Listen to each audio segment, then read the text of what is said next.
everyone, and welcome to our series Celebrating Immigration Heroes. Today we have the pleasure of speaking with Howie from HY Immigration.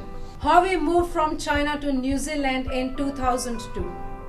He holds a degree from Massey University and studied immigration law at the University of Auckland. After serving in the New Zealand police for 8 years, he transitioned to immigration consulting. Known for his vibrant energy, bold statement, and unwavering commitment to fairness and advocacy, Howie is a prominent figure on TV and social media who never shies away from speaking his mind. After meeting Howie and interviewing him, I realized just how intelligent he is. He knows several languages and blends strong Asian values with a Western streak. His exceptional communication skills and knowledge are impressive. Visiting his beautiful office on 36 Kitchener Street with its stunning views of the cityscape in the background, I had the opportunity to sit down with him and get to know the real Howie. I hope you find this talk interesting and that it offers you a new understanding of Howie's inspiring journey. 10 years back when I started this career, I was only working hard on the technology part. People were complaining and I was, okay, bugs, issues. Yeah. I didn't realize 10 years later that we ended up building something very big. Yes. Because even just by using Ezy Migrate, even if somebody is able to save 1 hour, that's 365 hours of quality time they can spare and spend with their family, with their parents. That's and right. So it's a bigger service that I ended up doing, but it accumulated. And it gives me so much happiness when now that I realize that, oh, that little Anna, poor Anna I would say, and the worries and the frustrations and then the hard work, persistence, and we kept on doing it. I've actually called many people about you before I said, how is Anna? I said, oh, everyone knows about you. Yeah, so you've done a great work. Thank you. And it's amazing to actually go into your office to see the staff you've got, the successful journey. Yeah, it's amazing. When I first come to your office, it's how difficult in New Zealand to actually run a company that even more than 10 staff, even 15, 20 staff, it's actually difficult to grow a business in New Zealand. Yeah. So I was very impressed. Thank you so much. And this is exactly what I feel about some immigration consultants who have done remarkable work. And I see you, Howie, one of those people. I think the service, the value that you're adding to the community, to the economy, and to this country, this is why I decided to take this initiative and started interviewing those successful people and I want to know your journey. I want to know who is real Howie. Thank you. And it's going to be a light-hearted interview. I'm curious, what brings you here 22 years back? Long time. Yeah, so I'm 42 this year, and 22 years I was 19, not 20 yet. And born in China, and I was actually studied in China in the first year university. At the time, Chinese parents make a call in terms of what your major. At the time, my major was computer science. And not knowing what I'll be good at, I followed what is popular. Computer science, I did software, I did Visual C++, all these things. And I think I'm not that kind of person who can sit in front of a computer for hours and trying to design a software. And I wanted to do something that is different. So I tell my dad, I said, I want to go overseas. There are different people being told by their parents to go overseas and people actually who want to go overseas. And when I was in China in early 2000, I was already into Western music because at the time, not many people are into Western culture. I was listening to Westlife, Backstreet Boys? Yeah.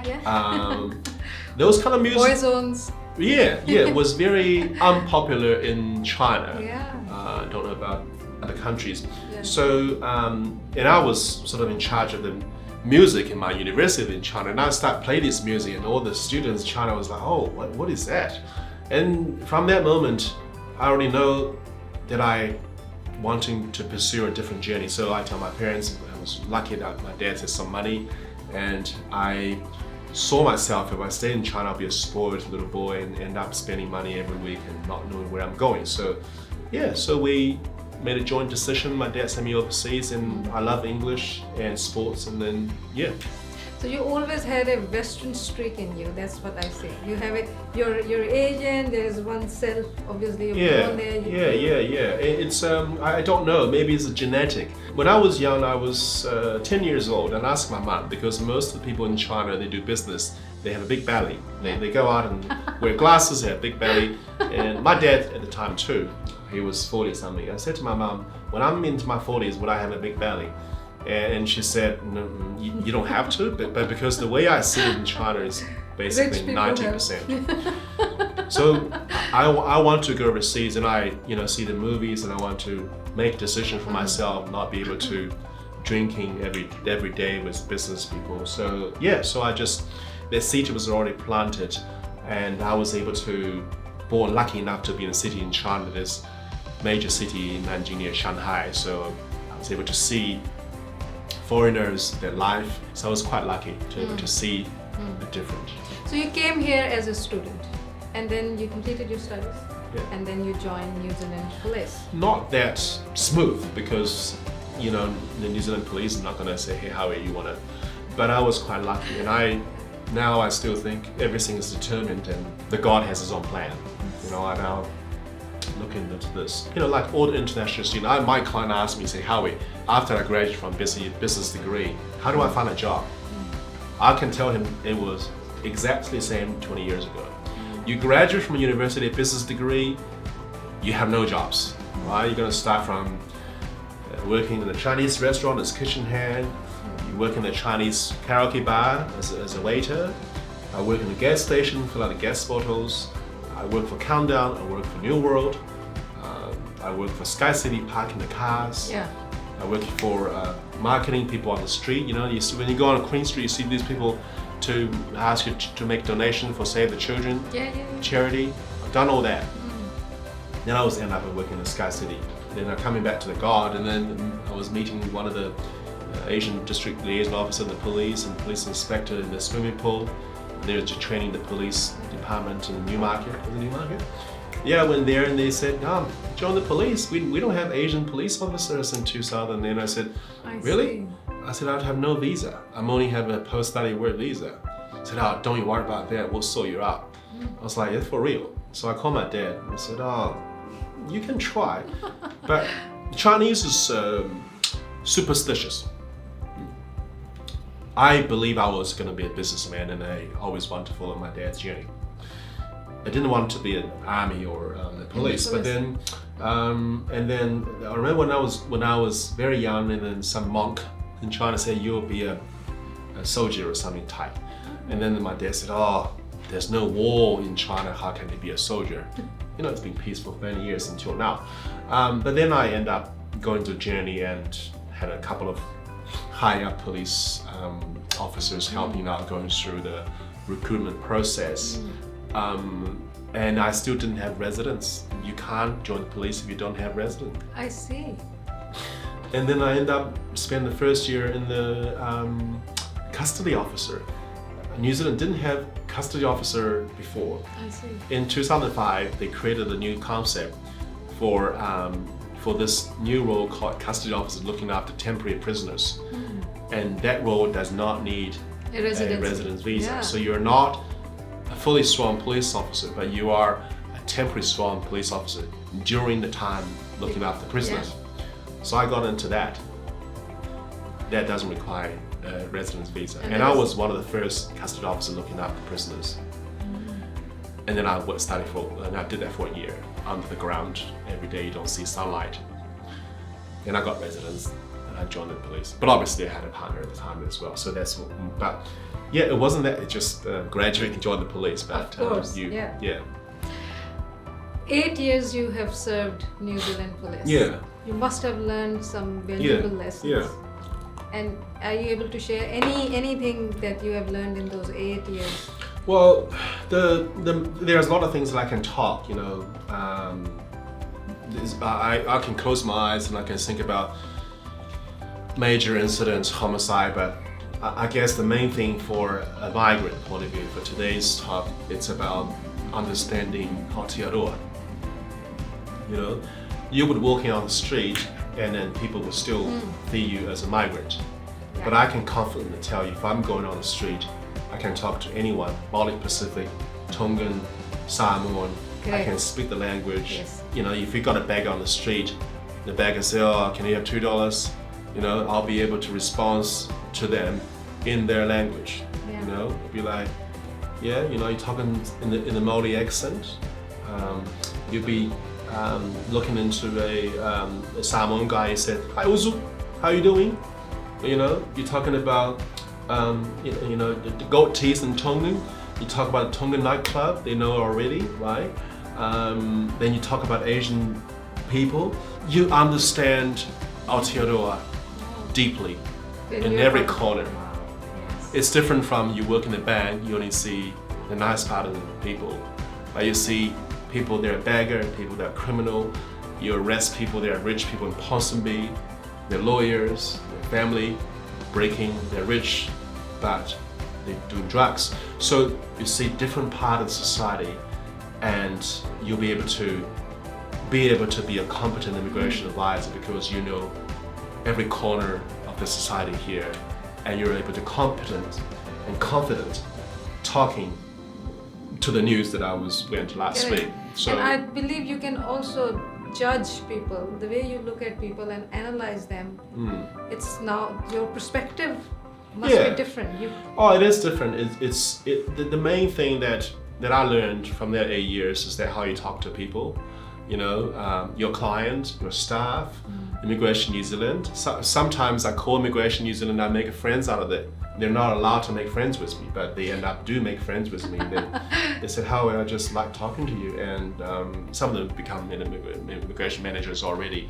But it is not easy to just pick a phone, to make friends with immigrations and same as a client, to gain the trust and confidence. But yeah, that's where you learn, you know, and I can talk about all the other tough cases. Yeah, absolutely. And I think it's remarkable.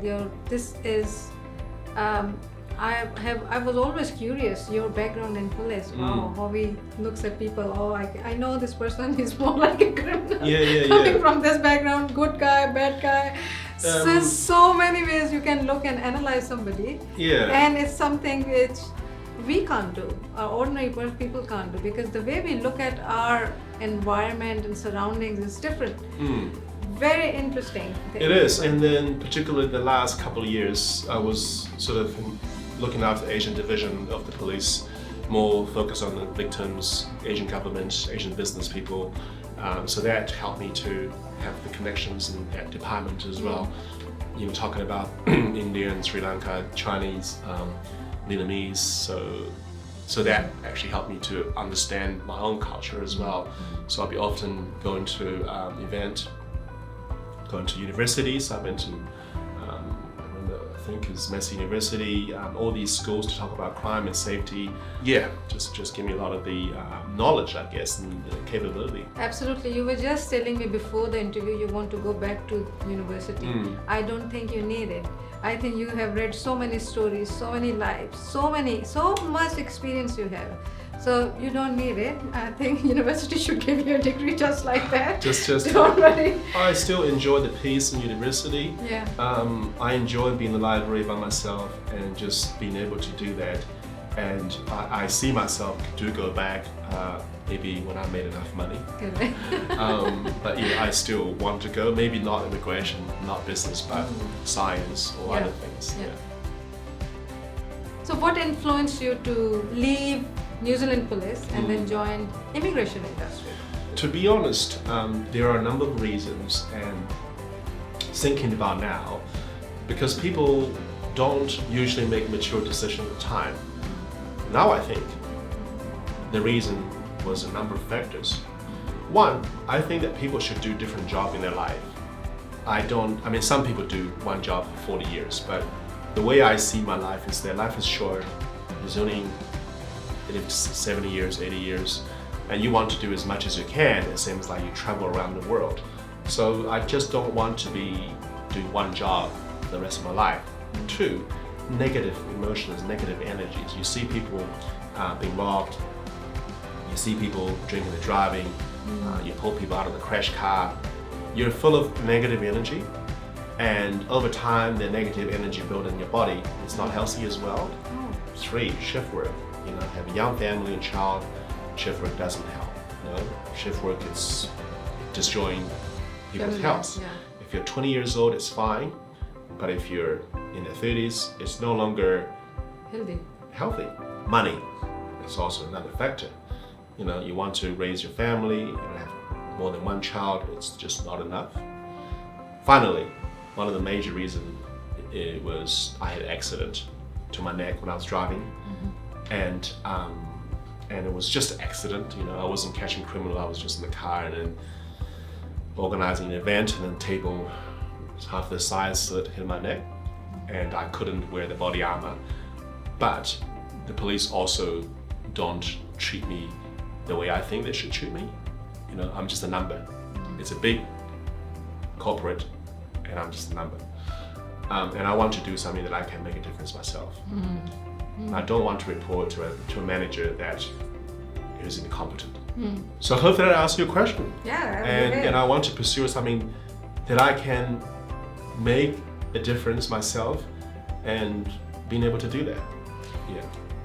Do you think you're able to apply yourself fully in being an immigration consultant? Like, you have so much charisma, and we see it. It's coming out on your social media channels, and we see an enriched personality. So I don't see a boring character. I see an interesting self. Yeah. Are you able to optimize your potential through this role? Yeah, that's a very good question. A lot of people say, Howie, you should do this, you should go back for your election as well. And some people said, Howie, you can do more than being an immigration advisor. Yeah. I think it doesn't matter what we do now. I think you can always make a difference. My first couple of years is trying to be a good immigration advisor. And I would say the first 3-4 years, because there are a lot of things you need to learn. Deportation, compliance, getting people out of cell, Section 61 or lawful. There's so many things you can. In the first 3 years, you learn to be a good immigration. I would say I'm a competent immigration advisor now, but obviously now, with the staffing, with the business, maybe you want to set up a branch out of Auckland. So I'm learning how to run business, because my dad's a businessman in China, but no one trained me how to become a businessman in New Zealand. And when you look at the Kiwi business, they've become bigger and bigger and bigger. I don't have a mentor. So I've just had a business mentor last year. He charged me a lot of money. I met him in the sauna bar. He's 70 years old. He said how he used to train so-and-so CEOs. I thought it was great, because all my business mentors are from Asia. I don't have a Kiwi-based business mentor. So and I'm doing that. And my focus is trying to grow the business, be like Buffett Thomason. I'm just saying, why can't we do that? So I'm pursuing a different journey from a, 1 or 2 immigration person, the immigration company, trying to develop a model, and they may not be successful, but at least I'm trying. So this is where I'm at the moment. I'm full with what I'm doing right now, and I think maybe I'll do something else later on, but I just thinking being able to do what you want to do is what I want in my life. I have noticed, now talking about your immigration career, I've noticed you have taken up hundreds of decline cases, extremely difficult ones. What exactly motivates you to do it? Well, I guess is I've used to help people. When I was police, I helped people, and now it's the same. Running a business, you make money, but obviously, if you can help people and actually give you the most joy, because if you get a work visa approved, I wouldn't go home and actually open up my champagne and actually celebrate with my wife and kids and family. But when I do these big cases, and when I got the letter from the Minister of Immigration, I opened the email, I was very nervous, and I see the minister has granted my client a visa. So that moment I'll be like, I'm not going to work today, I'm going to a bar, have a sake, and later on celebrate with my wife and family. And that gave me a lot of joy, actually, because the simple case don't give you that excitement, but and then you feel like you've actually helped some people, and what you do, it's valuable, you know, and maybe people change in their life, but they would always remember what you've done to them. So it's that excitement and achievement that you've done, being able to convince the Minister of Immigration New Zealand, you know, being able to put everything together. So I'm still doing, I wouldn't say 10, or say probably 5 these cases a year, because it does require a lot of work. Yeah, so a handful of cases, but I enjoy that. And I'm really training my staff with provisional license to how to do that as well. So that's why I'm taking these difficult cases. And at the end of the day, we are making the cases that they're in New Zealand, right? Some of the clients, the visa declined because they don't understand what the immigration is looking for. You know, they have to respect the UN Convention of the Child, you know, if they have a child born in New Zealand, but they don't know, right? So our job is to facilitate and put everything together. You know, I refer them to see a psychologist, counseling, you know. So working as immigration advisor is not just looking at the immigration manual to put a response. It's about putting the client in touch with the accountant, with the psychology, with the health specialist, with all different part of the society, and then put it all together. So it's like a building up a case. It's Yeah, not just for you know, you gotta put them together with the. So it's not just the documents that you can. No, Like, if you look at the looking at operation don't teach you how to put the case together, right? It's your job to go to the cats, you know, alcohol counseling, midwives, you know, doctors, specialists, to put everything together to convince New Zealand, hey, this is not what I'm saying, this is what the specialists saying, that for their mental health, for the child's mental health, you should get a visa. So it's play a game with a number of professionals. Howie, you have maintained a vibrant personality, a charismatic personality, and I just want to know, how do you maintain it, and how it has influenced your career? Yeah, I think it's you know, I can use an example of a Land Cruiser. I've always wanted to buy a Land Cruiser Toyota, and I never actually haven't been able to afford one. It costs $100,000 to buy a Land Cruiser Toyota, and that usually lasts for 20 years. And then they joke said, oh, if you're a Land Cruiser, you can last for 20 years or even more. Your grandchild can drive the Land Cruiser. So if you want to buy a car, you buy a car that lasts for longer. And I always in a constant pursuit. How do I last longer? It's like a battery, right? It's like a Tesla nowadays. You want yourself to last longer so that you can be in the game, right? Imagine yourself, you buy a house now, you do nothing, in 10 years the house value will go up and you'll be rich, right? So the secret is to how to last longer, right? You could work as an ordinary job, but you last long, you live longer, and you make more money. So and part of my immigration journey, I need to understand a lot of things, health, medical, and everything. And I always pursue, you know, a couple of years ago, 5 years ago, obviously, I learned about fasting, mimic. I follow a lot of success people, and this guy is very famous now. His name is David Sinclair. He's Harvard University. Yeah. He's talking about his research about mimicking cells, fasting, autophagy. Correct. Then you're talking about he's following the Japanese professor Yoshi. So I do actually a lot of study as well. Study their articles. I studied about the published, and I make a conclusion I should do that. But also he texts me on Instagram as well. He was just lucky to actually text me. I'm actually surprised. But it's about learning. It's about learning different things. You know, Chinese people don't usually do the fasting. You know, but I am ready to accept a different concept, a different thinking. I still do Chinese things. I still eat chicken feet. but I'm ready to accept a different concept, a different journey. So I do fasting. Not only that, you know, I used to do meditation. I do flotation tank. Is that when you go into flotation, you can wear a bikini if you want. I usually don't wear anything. I just got naked, go into flotation tank for an hour, get all my mind out of the thing, and I'm ready for another day. Wow. All right? Obviously, in the morning I go to the swim and sauna in this building here, and it's called SAP building. Yeah. Okay, it's Sir Robert Johns created that building, and 3 years ago I wanted to rent that building, luxury, and they said, oh, we don't want an immigration company here because it brings different level of people into the building. So I didn't rent the office, but I ended up becoming a member of the gym. Right? So in the gym, and I see a lot of successful Kiwi people in their 60s, 50s, and I made a friend, my coach, my business coach there as well. I made all sorts of interesting people, but coming back to the conclusion is to accepting new concepts such as fasting, such as flotation tank.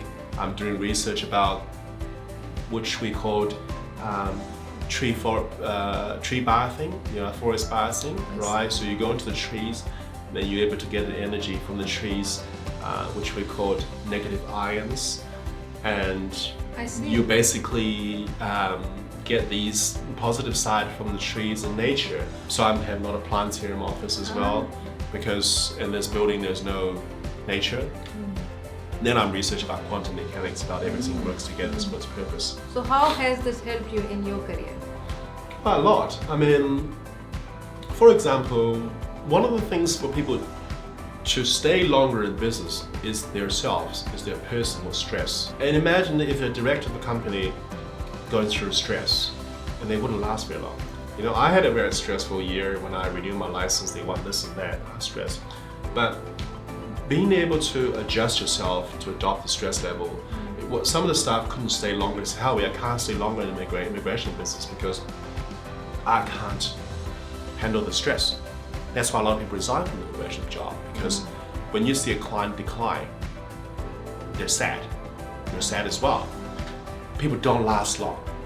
But because I've been through the police experience, I've seen people die straight away. And going through this meditation, I'm able to survive longer. Because, Jack Ma was talking about this idea is that today the business is not good, tomorrow the business is not good, but the day after tomorrow might be good. But a lot of people die tomorrow night. They couldn't see the sunshine.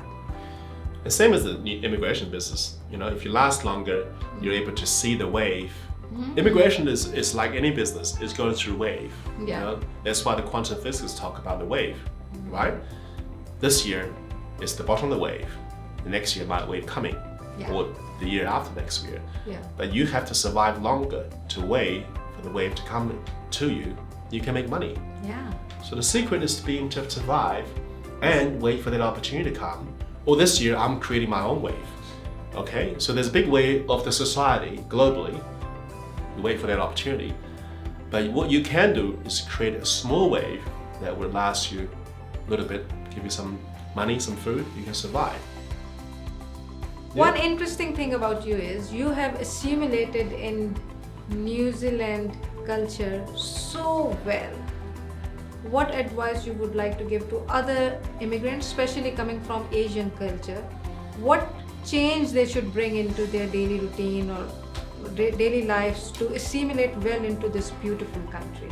I wouldn't suggest everyone go into police and patrolling around the street, but I think it is the communication skills that I would always suggest for the migrants. I would say 10 years ago, if I go into, even myself, 10 years ago, if I go into a bar, right, a bar in Ponsonby, and there'll be someone pass me, I'll just say hi, but I don't know how to talk next. I say, what a nice day, that's about it, you know what I mean? You don't know how to carry a conversation. And you'll see that a lot of migrants as well. You talk to them on the street, they say hi, and then what's next? You know what I mean? So the communication skills, and all the studies about New Zealand culture, how to have friends. A lot of my clients, they come here and say, I want a support letter from the Kiwi. They couldn't find it. They said, I have my support letter from my flatmate is Chinese, a support letter from my neighbor. They're hanging out in the same group, which they would not understand the system. So that would be my advice. I studied Tadeo Maoli in Unitec. You would understand the Treaty Waitangi. And there's so many things that for a migrant to study in order to be a Kiwi, because you made this decision to come to New Zealand, and that's your biggest decision, and then you need to action accordingly to respect your own decision. And that action is to improve your communication skills. When I was in the police, I often watch the American channel CI to try to pretend how to arrest people. I listen to radios even when I sleep at night, just to put myself into an environment. But my advice is that for all the migrants, you made a big decision and you have to take action to respect your own decision. I really like it because I see that all of us, all immigrants, they need to set aside some time and then focus on ways how they can assimilate in the society well. This is helpful for their career as well. For the past, I think 7-8 years, I was noticing you on social media talking about your dream of becoming a politician. You have an inherent streak of fairness, advocacy. You are a natural leader. I see you as a person who can build a narrative and then can lead it. And I've noticed your statements about New Zealand immigration policies. You're quite bold about it. You're not shy of. You're not shy about it. And if there is something you don't appreciate and you're not liking it, you will openly disagree with it. What made you realize that this is not how you see yourself as a politician in future?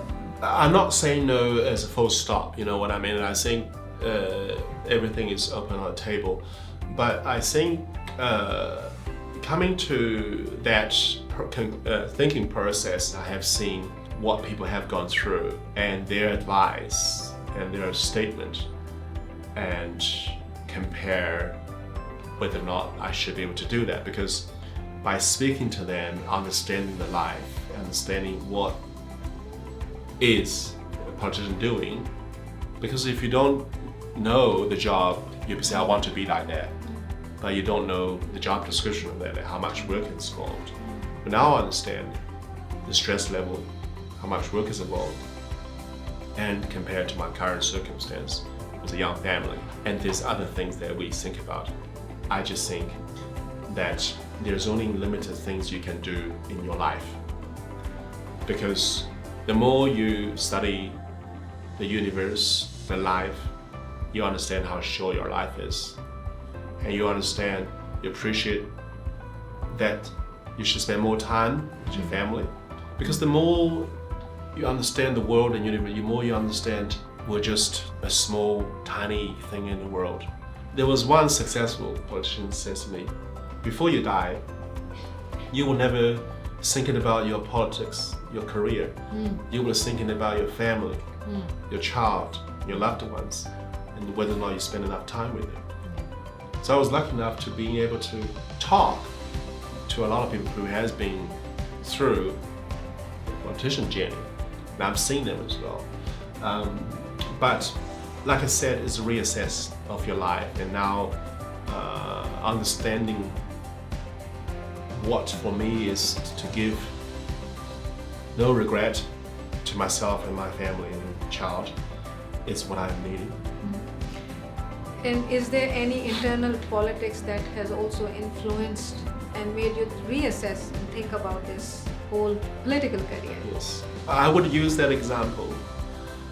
I came from China. Things are working differently there. I wouldn't say good or bad, just say it's a different system. Yeah. But you would come into New Zealand, you were thinking it's a fair system. But when you actually go through the system, then you understand it's not what you thought it was.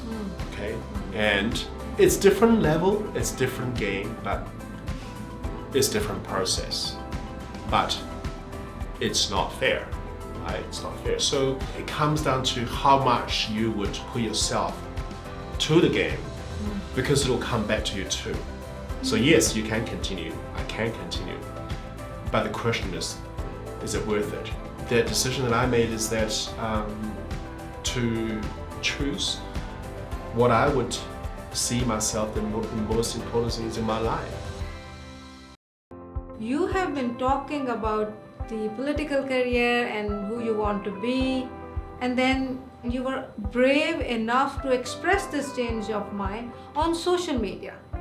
Now this is like being vulnerable. You let yourself vulnerable and you were brave enough to come and you say, well, I've changed my mind.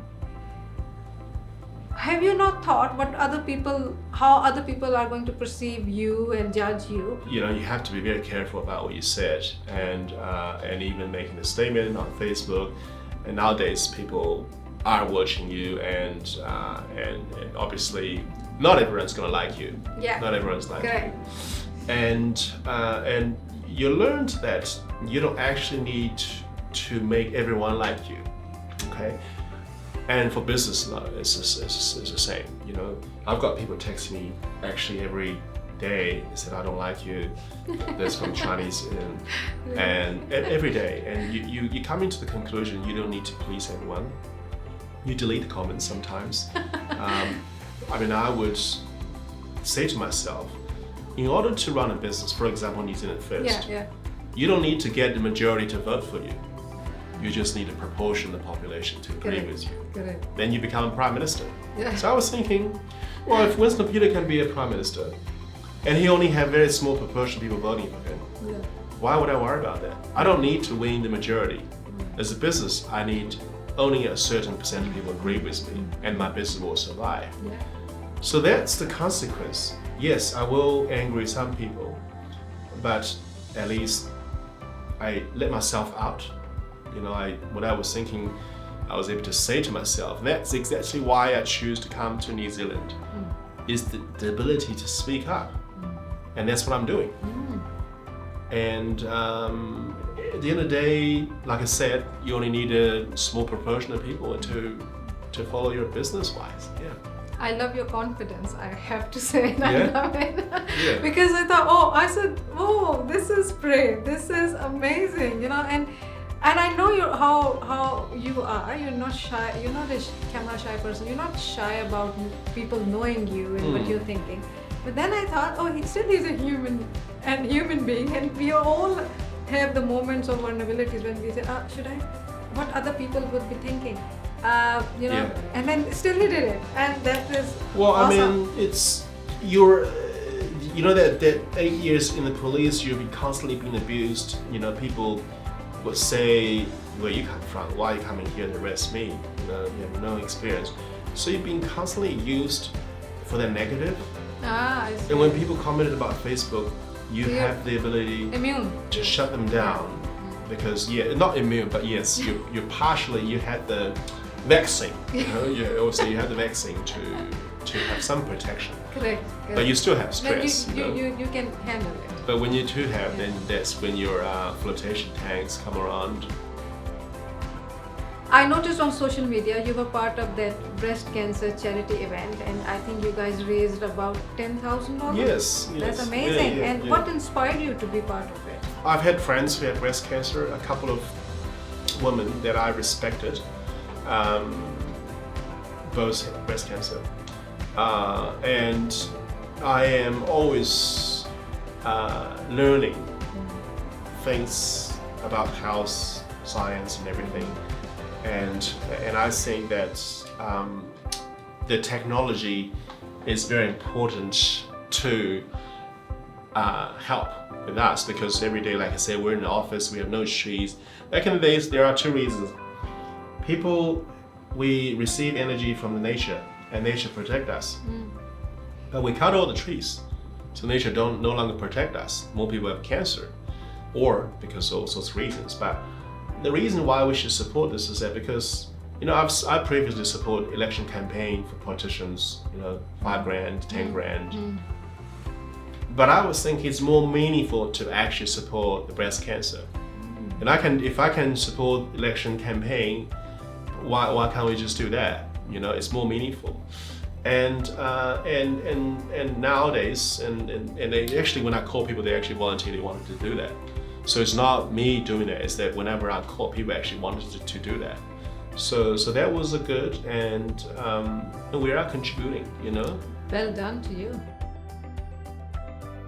Any moment in your immigration career that has truly inspired you? I've never done a law degree, so there are a lot of times that I think lawyer are better than me, you know? And there are some cases that I think I'm better than some lawyers. And for example, a lady, she lived in Christchurch, and that was during COVID-19 pandemic. She's got a decline letter, immigration's got to deport her to Thailand because she has worked as a prostitute. And she called me and she said, "Can you help me?" I said, "I'm in Auckland and it's lockdown, I can't travel to Christchurch, you can't fly to me." So I said, maybe I can call a couple of lawyers that I think maybe they can help you because it's not an easy case. So I called a couple of lawyers in Auckland, big lawyers, and they said, Howie, you should contact this law firm in Christchurch. So I've actually, without charge, I've called 5 different law firms for her, and no one wants to take the case. Because it's pandemic, because they think there's no hope. I said, I'll take the case. Okay. So I took the case, and I never met her in person, even until today. And I fought for her for being a prostitute. Because immigration has made a decision, because they say if you once a prostitute, you will always be declined. But my interpretation is not. Because when I read the immigration instructions, it didn't actually say if you once a prostitute, you'll be banned forever. But that's what they're doing. They're banned for her forever. So I found a parliamentary member who proposed the law in 2003, and he's moved on to be a minister in Australia. So I followed all the way to Australia, found him on LinkedIn, texted him, explained the situation, and guess what? He's willing to help, you know? But not many immigration advisors and lawyer, even lawyer, would actually go that far to find the MP who created law. So I thought it was really good, and I fought it for the client. I went all the way to find the parliamentary member, put a case together, and the IPT agreed it, and then issued her a 6 months visa. It never happened before. They did it. And I was very, very happy. And I thought myself that I can be better than a lawyer sometimes. Big achievement, absolutely. And there are some better lawyers in any circumstance, but that I was thinking that, I did something that other lawyer can't do it. Absolutely, and then you also helped her as well. Yeah. It's that sense of proud, you know. So Howie, just in the end, what active advice you would like to give to other people who are immigrating to New Zealand? How do they choose a good advisor? In order to choose a good advisor, it comes down to what you're looking for. If you're looking for a school, particular course, I might not be the best person. I sometimes tell to my clients that you speak to Yan, she knows more course than I do. But if she's speaking to immigration policy, you should speak to an immigration advisor. But people should particularly ask the advisor what they've done before, you know, so that they could actually share with the client about what they've done before. And for people who want to come here, I think when they choose an advisor, they would looking into how many cases this advisor have done. You would have 2 advisors, but both have 5 years license renewal. One just do 1 case a month at home. The other ones do 10 cases in the office. So that these people should ask advisor, how many cases do you done a year? Right? And what type of cases is it? Because you know, you could have someone at 10 years, but they don't do 2 cases a year, right? So that's the kind of question you should ask. And they should ask, have they done this type of case before? You know, I have a client who said, I'm married twice, I want to sponsor my 3rd wife. Have you done this before? Yes, I have, and it's in IPT decisions, right? So they should ask for these questions to choose a good advisor, What key lessons you have learned to build a successful business? Well, the key lesson I've learned to build a business is to respect your staff, is to be fair with your staff, and have a structure in place. I have a friend. He runs a franchise business of if you like high hubby. You know, if you need someone husband to build this furniture, they'll come up for you. And I was thinking, if that business can be a franchise business, why can't we do it? Because they have a structure in place. McDonald's successful because they have a structure in place. Yes. So I think the key lesson I learned to build this is to give your staff a structure. That's why I choose Ezy Migrant. And that's a game change for me, and not because you're in front of me now, but because that the structure and the way that I can monitor the staff is changing. So structure and model is the key. And what are your goals for your business? How do you see yourself in 10 years' time? Well, if I can, I try to be a part of Thompson to have a franchise immigration company in New Zealand. If not, I can still be a good advisor that based in Auckland Domain upstairs of a cafe, have nice trees, still make some money, drink some teas. That would be second scenario. I'm sure you will succeed, Howie. No, even if it really depends on, you should go home and think about what's your definition of success. Because I now come to the conclusion, success doesn't mean you're the president of the United States. Success doesn't mean that you're the minister and you drive a Bentley. It's how you define it. I'm glad I interviewed you. You enjoyed today? I loved it, honestly, and it's so good to know you.